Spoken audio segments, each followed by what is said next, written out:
বাড়িতে মেহমান আসলে খুবই ভালো লাগে। আর দিনটা যদি হয় শুক্রবার তাহলে তো আমার কাছে আরও বেশি ভালো লাগে। প্রিয় দর্শক, আসসালামু আলাইকুম। আমি ফাতেমা বলছি নারায়ণগঞ্জ থেকে। সবাইকে ওয়েলকাম জানিয়ে শুরু করছি নতুন আরও একটি ব্লগ ভিডিও। আশা করছি পুরো ভিডিওটি শেষ পর্যন্ত দেখবেন। তো আজকে ছিল শুক্রবার। আজকে আমাদের বাসায় মেহমান আসবে, তাই রান্নাবান্নার কিছু তোড়জোড় চলতেছে। যারা ভিডিওটা ক্লিক করেছেন প্লিজ শেষ পর্যন্ত ভিডিওটা দেখবেন, ইনশাল্লাহ আপনাদের কাছে ভিডিওটি ভালো লাগবে। তো আবারও বলছি, আপনাদের কাছে বিশেষ অনুরোধ রইল শেষ পর্যন্ত ভিডিওটি দেখার জন্য। যা যা রান্নাবান্না করব, যা কিছুই করলাম সবই আপনাদের সাথে শেয়ার করব। তো শুরুতে দেখাচ্ছি কাবাব বানানোর জন্য এখানে আমি ডাল নিয়েছি আর মুরগির মাংস নিয়েছি, একসাথে নিয়ে সিদ্ধ বসিয়ে দিব। আর ডালটা ছোলার বুটের ডাল হলে বেশি ভালো হতো, তো আমি সেটা ছিল না, এই কারণে মুগ ডাল নিয়েছি। অল্প পরিমাণে মশারির ডাল সিদ্ধ করে সাথে চিকেন সিদ্ধ করে এরপর শিলপাটায় বেটে নিব। চাইলে আপনারা ব্লেন্ডার করেও নিতে পারেন, তবে ব্লেন্ডার করলে একটু পাতলা হয়ে যাবে, তখন আবার বিস্কিটের গুঁড়া মিলাতে হবে। এই জন্য এমনিতেই বেটে নেওয়া হলো। তারপর টেস্টি সল্ট, গরম মশলার গুঁড়া, ভাজা জিরার গুঁড়া, পরিমাণ মতো লবণ এইসব দিয়ে ভালো করে হাত দিয়ে মাখিয়ে নিতে হবে। এই পাশে আবার 2টি ডিম ফাটিয়ে রেখেছি, আগে এইভাবে ভালো মতো মথে নিয়ে তারপর ডিম 2টা দিতে হবে।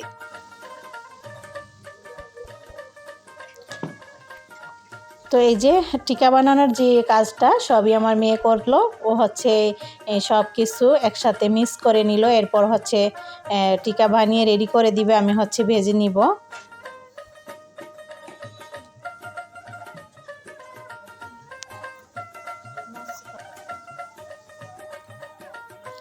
তেল গরম হয়ে গেছে, এখন এক এক করে টিকাগুলো দিয়ে দিব।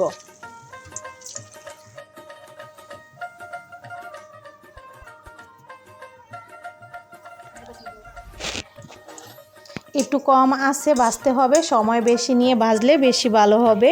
তো এই জন্য চুলার আঁচটাকে কমিয়ে এরপর মিডিয়াম করে এরপর ভাজতে হবে, তাহলে কিন্তু ভেতরে ঠিকঠাক মতো সেদ্ধ হবে আর উপর দিয়েও ভালো মতো মচমচে হবে। এই পাশে কোরবানির গরুর গোশ আর কি রান্না করব। তো ফ্রিজ থেকে বের করে এরপর পরিষ্কার করে ধুয়ে টুয়ে এখন পেঁয়াজ দিয়ে দিলাম পরিমাণ মতো, আর আদা রসুন বাটা ওচা ওচা করে 3 চামচের মতো দেওয়া হয়েছে। হলুদের গুঁড়া 3 চামচ, মরিচের গুঁড়া 2 চামচ, এরপর গরম মশলা, এরপর দিয়ে দিব তেল। তেলের পরিমাণটা কমই দিব, কারণ যেহেতু এটা কুরবানির মাংস, গরুর কিন্তু অনেক তেল থাকে, তো সেই জন্য যে রান্না করার যে তেলটা সেটা কম দিলে হয়ে যাবে। তো এই তো ভালো মতো হাত দিয়ে আমি মাখিয়ে এরপর বসিয়ে দিব।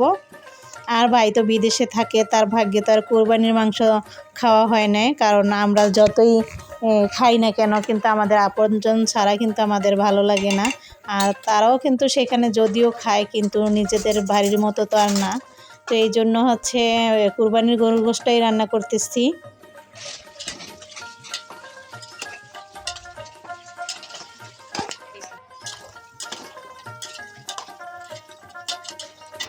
কিছুক্ষণ পর নেড়ে দিলাম, দেখুন গা থেকে অনেকটাই পানি চলে আসছে।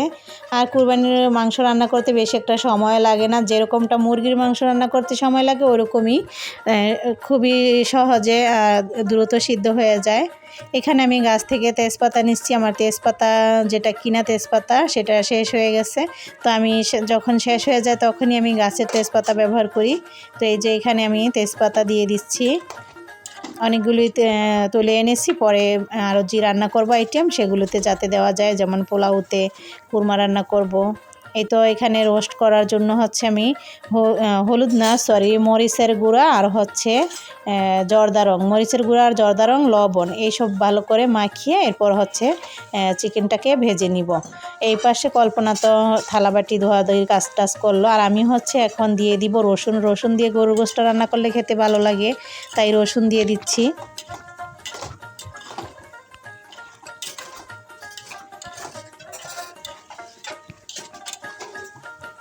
রসুন দেওয়ার পর আমি আবারও কিছুক্ষণ কষিয়ে নিয়ে অল্প পরিমাণে ঝোলের পানি দিয়ে দিব, তেমন একটা দিতে হবে না।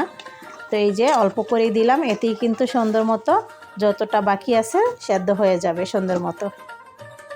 এখন ঢাকনা দিয়ে ডেকে দিলাম, ওই পাশে আবার চিকেনগুলো ভাজতে থাকবো।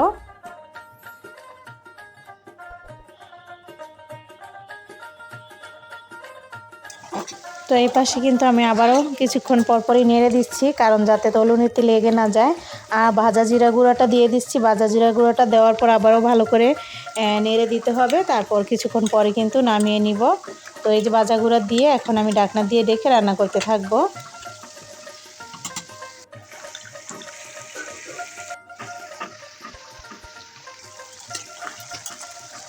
আমি হচ্ছে এই চিকেনগুলোকে উল্টিয়ে নিচ্ছি, কারণ এক পাশ হয়ে গেছে, আরেক পাশ আবার উল্টিয়ে দিতে হবে। আর দেখুন রসুন দিয়ে গরুর গোশত রান্না করা হয়ে গেল। এই পাশে চিকেনটাও ভাজা হয়ে গেছে। তো এই যে এটা হচ্ছে অনলাইন থেকে অর্ডার করা কোয়েল পাখির গোশত। তো সেটা আজকে আর রান্না করা হবে না, অর্ডার করা হয়েছিল তো চলে আসছে। এখন হচ্ছে সেগুলো ফ্রিজে রেখে দিচ্ছি, পরে অন্য সময় খাওয়া যাবে। আর যখন রান্না করবো ইনশাল্লাহ আপনাদের সাথে শেয়ার করব।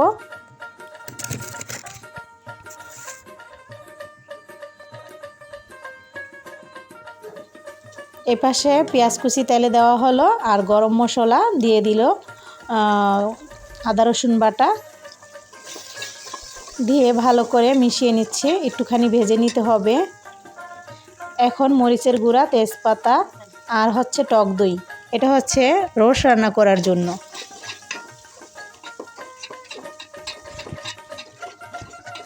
তারপর আমি প্যাকেটের যে মশলা সেটা দিয়ে দিচ্ছি, রাঁধুনি রোস্টের মশলা যেটা, সেটাই এখানে দিয়ে দিলাম। দিয়ে এখন আবারও ভালো করে নেড়েচেড়ে মিশিয়ে নিচ্ছি। একটু টেস্টি সল্ট দিয়ে দিচ্ছি, মশলাটা যাতে পড়ে না যায় এই জন্য অল্প পরিমাণে পানি দিয়ে মশলাটাকে একটু কষিয়ে নিব। তারপর আমি এখানে দুধ দিয়ে দিব, তরল দুধ হলে বেশি ভালো হতো। যাই হোক আমি গুঁড়া দুধটা গুলিয়ে তারপর এখানে দিব। এই তো তার আগে হচ্ছে চিকেনটা দিয়ে দিচ্ছি, চিকেনটা দিয়ে তারপর আমি দুধটা দিয়ে দিব। এই তো ঘুলিয়ে রেখেছি, এখন দিয়ে দিলাম। দিয়ে তারপর হচ্ছে নেড়ে নিব।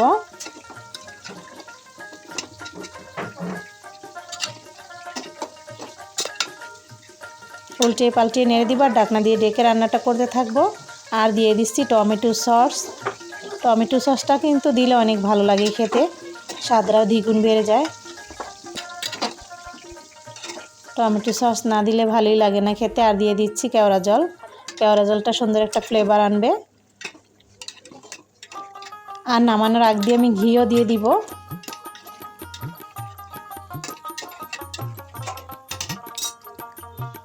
আড়ঙের যে ঘি সেটা আমি এখানে দিচ্ছি। আড়ঙের ঘিয়ের ফ্লেভারটা অনেক সুন্দর আসে। আপনাদের ভাইয়া চলে যাচ্ছে দাওয়াত খাওয়ার জন্য, তার আজকে দাওয়াত আছে। এই তো এখানে মাছ ভাজা আর হচ্ছে 2 পদের মাছ ভাজা আর কি। আর এই যে ডিম দিয়ে কুরমা রান্না করব, হালকা করে ভেজে নিচ্ছি। আর এই যে একজনে কার্টুন দেখতেছে আর হচ্ছে ফল খাইতেছে। তো হয়ে গেল আমার রোস্ট রান্না করা। এই পাশে আবার কুরমা রান্নার জন্য দিয়ে দিলাম তেল, অল্প পরিমাণে তেল, আর হচ্ছে ঘি দিয়ে দিলাম। আর দিয়ে দিলাম গরম মশলা আর পেঁয়াজ বাটা। পেঁয়াজ বাটাটা এখানে অবশ্যই দিতে হবে, আর আদা রসুন বাটা অল্প পরিমাণে দিলেই হবে, কারণ আস্ত পেঁয়াজটা দিলে ভালো লাগবে না। আর গাছের তেজপাতাও দিয়ে দিলাম, আর দিয়ে দিলাম সেই ভাজা ডিম, আর দিয়ে দিব এখন আমি গুঁড়া দুধ গুলিয়ে। গুঁড়া দুধটা গুলিয়ে এখন দিয়ে দিচ্ছি, আর দিয়ে দিচ্ছি একটু চিনি। চিনিটা এখানে না দিলে কিন্তু ভালো লাগে না। 2 ফোঁটা কেওড়া জল দিতে পারেন, চাইলে না দিলে স্কিপ করতে পারেন। এখন দিয়ে দিচ্ছি স্বাদ মতো লবণ, দিয়ে ভালো করে নেড়ে রান্নাটা করতে থাকবো। আর এই যে এখানে পোলাও রান্না করব, তো এই জন্য এখানে 1.5 কেজি পরিমাণে চাল নিচ্ছি। আর দিয়ে দিলাম তেল আর ঘি একসাথে দিয়ে দিলাম। তেল আর ঘি দেওয়ার পর হচ্ছে আমি দিয়ে দিলাম পেঁয়াজ কুচি, গরম মশলা দিয়ে একটুখানি ভেজে নিচ্ছি। কল্পনা এই পাশে একটু থালাবাটি জমছে, সেগুলো ধুয়ে দিচ্ছে। তো এখন চালটাকে হালকা করে ভেজে নেব, বেশি একটা ভাজা যায় না এই রাইস কুকার দিয়ে রান্না করলে, কারণ এমনিতেই সেটা তখন অফ হয়ে যায়, তো এই জন্য বেশি ভাজা যায় না। তারপর আমি এখানে গরম পানিটা দিয়েছি, আর দিয়ে দিলাম দুধ। গুঁড়া দুধটা দিয়ে ভালো করে নেড়ে দিচ্ছি, আর স্বাদ মতো লবণ এখানে দিয়ে দিচ্ছি। আর লবণটাকে কিন্তু দেওয়ার পর ভালো করে নেড়ে মিশিয়ে নেওয়ার পর চেক করে নিতে হবে যে ঠিকঠাক আছে কি না। এরপর আমি এখানে একটু জর্দা রং গুলিয়ে দিয়ে দিচ্ছি। আসলে এভাবে আমি কখনো রান্না করি নাই, তবে মনে হইলো যে আজকে তো ছোট সদস্যরা বেশি, তো ওরা পছন্দ করবে, এই জন্য আমি আবার একটু ফুড কালার দিলাম।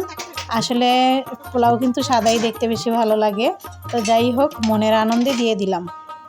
আপনারা যদি এরকম কালার পছন্দ করেন তাহলে আমার মতো এরকম দিয়ে দিবেন, তবে পরিমাণে আর একটু কম দিবেন, আমারটা হয়তো বা একটু বেশি হয়ে গেছে, আর একটু কম দিলে ভালো হতো।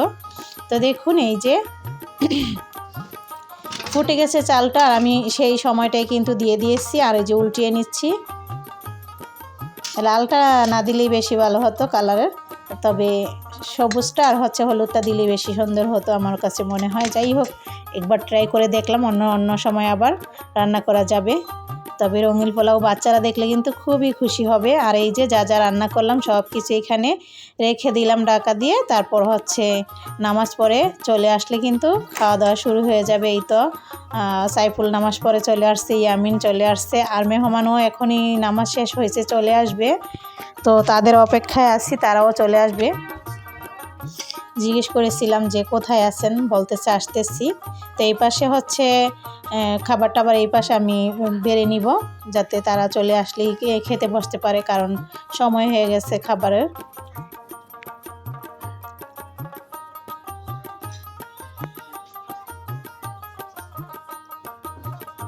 তো আমি এই তো বেড়ে নিচ্ছি, কাছাকাছি চলে আসছে মেহমানরা। এই যে আমার ভাইয়ের ছেলে আর এই যে দুই ভাইয়ের মেয়ে, তো ওরা একটু দুষ্টামি করে ওদিকে চলে যাচ্ছে। ভাবি আসলো আর বড় ভাই আসলো।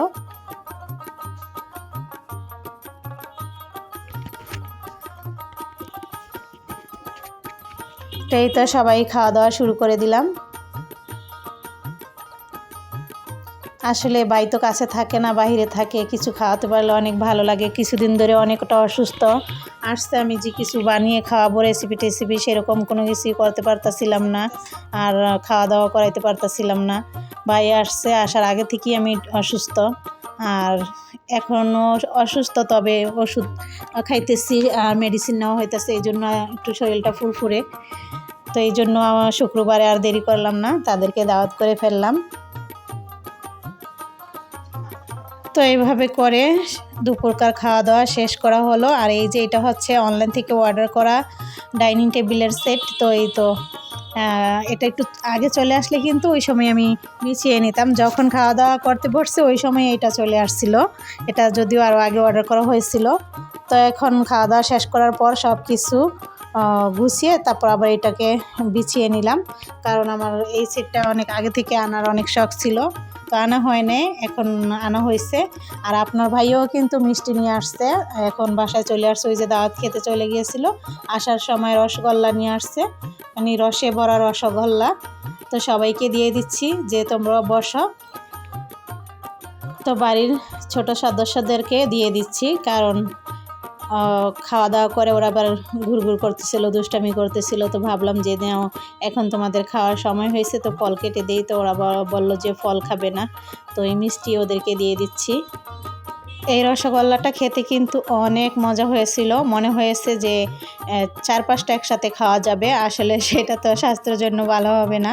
এতটা সফট, খেতে অনেক ভালো ছিল। তো ওদেরকে এক পিস করে দিয়েছি, বলছি যে আরও খাবার নাকি, কিন্তু ওরা আর খেতে চায় না। তো যাই হোক, ওরা কার্টুন বা কি মোবাইল দেখতে খাইতেছে আর কি। ছুটির দিন, ওদের আজকে আর কোনো বাধা নাই। তো আশা করছি ভিডিওটি আপনাদের কাছে ভালো লাগছে। সবাই ভালো থাকবেন। আল্লাহ হাফেজ।